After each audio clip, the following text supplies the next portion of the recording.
Hello મિત્રો, તો આજે આપણે ગઈકાલે ગુજરાત ઉપર કેવું વાતાવરણ રહેવાનું છે તેના વિશે વાત કરવાના છે.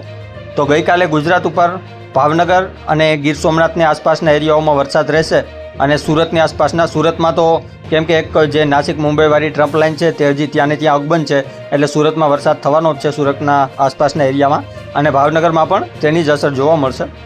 અને આપણે વાત કરીએ જે બંગાળની ખાડી તરફથી આવી રહ્યો હતો તે, અને જે ઉપર જોધપુર સાઈડથી એક સર્ક્યુલેશન બંધાણું હતું અને જે વરસાદી માહોલ આવી રહ્યો હતો તેની વાત કરીએ તો કાલની તારીખમાં તે ધીરા પડેલા છે, તેની ગતિ ધીરી થઈ છે, એટલે કાલની તારીખમાં એવો બધો કંઈ ખાસ વરસાદ આવે તેવું અત્યારે વેધરના માધ્યમથી કંઈ પણ જાણવામાં નથી આવતું. પણ હા, સમગ્ર ગુજરાતમાં વાદળછાયું વાતાવરણ રહેશે અને સમગ્ર ગુજરાતમાં કોઈ તાલુકાઓ જિલ્લાઓમાં હળવોથી મધ્યમ વરસાદ થઈ શકે છે. બાકી ભારે વરસાદ હજી ક્યાંય નહીં થાય, કેમ કે તેની અસર એટલી બધી જોવા નહીં મળે તમને, કેમ કે તે ધીરી ગતિમાં છે અને આગળ એટલું નથી વધી રહ્યું. અને અમદાવાદ અને જોધપુરની વચમાંથી આપણે નીકળવાની વાત કરતા હતા, તે અત્યારે અમદાવાદ જોધપુરની ઉપરથી નહીં પણ અમદાવાદ આખું ક્રોસ કરીને નીકળે છે એવું અત્યારે દેખાઈ રહ્યું છે.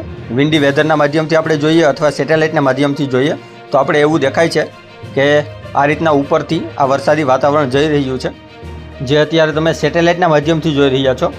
આજે ઉપર વરસાદી વાતાવરણ બંધાયેલું છે, આ જોધપુર સાઈડથી જે વરસાદી વાતાવરણ બંધાણું હતું તેનું છે, અને આ જે નીચે આવી રહ્યું છે તે આપણે જે બંગાળની ખાડીવાળું કહેતા હતા તે છે. તે હજી પહોંચવામાં વાર લાગશે. આ બીજા મેપ તમે ચોખ્ખું જોઈ શકો છો. જે જગ્યાએ ઘાટા વાદળો છે તે ખૂબ જ સારો એવો વરસાદ છે, અને જ્યાં કંઈ નથી ત્યાં તો વાદળછાયું વાતાવરણ ફક્ત છે. જ્યાં ઉપરથી આવી રહ્યો છે તે આ છે, નીચેથી આવી રહ્યો છે તે આ છે. અને આપણે હજી એક મેપના માધ્યમથી જોઈએ તો તમને ખ્યાલ આવે કે ચોક્કસ કઈ રીતના વરસાદ આવી રહ્યો છે. જ્યાં ઘેરો દેખાય છે તે વરસાદી વાતાવરણ છે, અને અત્યારે ગુજરાત ઉપર એવું કંઈ વરસાદી વાતાવરણ નથી, ફક્ત વાદળછાયું વાતાવરણ છે. એટલે આ વાદળ કોઈ જગ્યાએ વરસી શકે છે, ચોક્કસ નથી કે અહીંયા વરસ છે. જે સેટેલાઇટ પણ એ જ બતાવે છે, કોઈ જગ્યાએ વરસે છે કોઈ જગ્યાએ નથી વરસતું. જેમ આપણે કહીએ ને કે હાથીઓ વરસે છે તેવું પણ થઈ શકે છે, એક તાલુકામાં હોય અને બીજામાં ના હોય. બાકી સુરેન્દ્રનગરમાં ગઈકાલે આપણે જેમ કીધું હતું થયો છે, પણ 1 ઇંચથી પણ ઓછો વરસાદ થયો છે, જે વરસાદ ન જેવો જ કહેવાય. પણ હજી ત્યાં આવશે એટલે તમારે ટેન્શન લેવાની જરૂર નથી. અને આમ પણ વાવણી તમે 1, 2 તારીખ 3 તારીખ સુધી પણ કરી શકો છો, હજી મગફળી અને કપાસની, પણ વહેલી પાકતી જાત તમારે વાવવાની રહેશે. હજી તમે 1, 2 અને 3 તારીખ સુધી તેની વાવણી કરી શકો છો. જે પરેશ ગોસ્વામીજીએ ગઈકાલના વિડીયોમાં કહેલું છે ત્યાં સુધીમાં સમગ્ર ગુજરાતમાં વરસાદ આવી જશે. બાકી કચ્છમાં આજે વરસાદી વાતાવરણ ઓછું જોવા મળશે, ફક્ત હળવા ન એવા ઝાપટા જો કોઈ જગ્યાએ થાય તો એવું રહેશે. બાકી ક્યાંય કચ્છમાં પણ ભારે વરસાદ અને બીજા જિલ્લાઓમાં પણ કાલના દિવસમાં ભારે વરસાદ ક્યાંય નહીં થાય.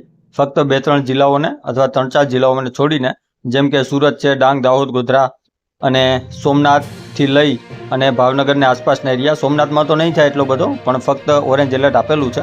બાકી ભાવનગરમાં કોઈ જગ્યાએ થઈ શકે છે અને સુરતમાં કોઈ જગ્યાએ થઈ શકે છે, અને આસપાસના જે જિલ્લાઓ છે સુરતની આસપાસના ત્યાં થઈ શકે છે ટ્રમ્પ રેખાને કારણે. બાકી હળવોથી મધ્યમ વરસાદ અને ઝાપટા એવું તો સમગ્ર ગુજરાતમાં રહેશે જ. દરેક જગ્યાએ વાદળછાયું વાતાવરણ તો રહેવાનું જ છે, અને તે વાદળછાયું વાતાવરણ હજી 1 તારીખ સુધી રહેવાનું છે. 1 તારીખ બાદ વરાપ આપી શકે છે એવું અત્યારે દેખાઈ રહ્યું છે. તો આ હતી આપણી કાલની વેધરની માહિતી. તો ચાલો મળીએ છીએ કંઈક નવા વિડીયોમાં.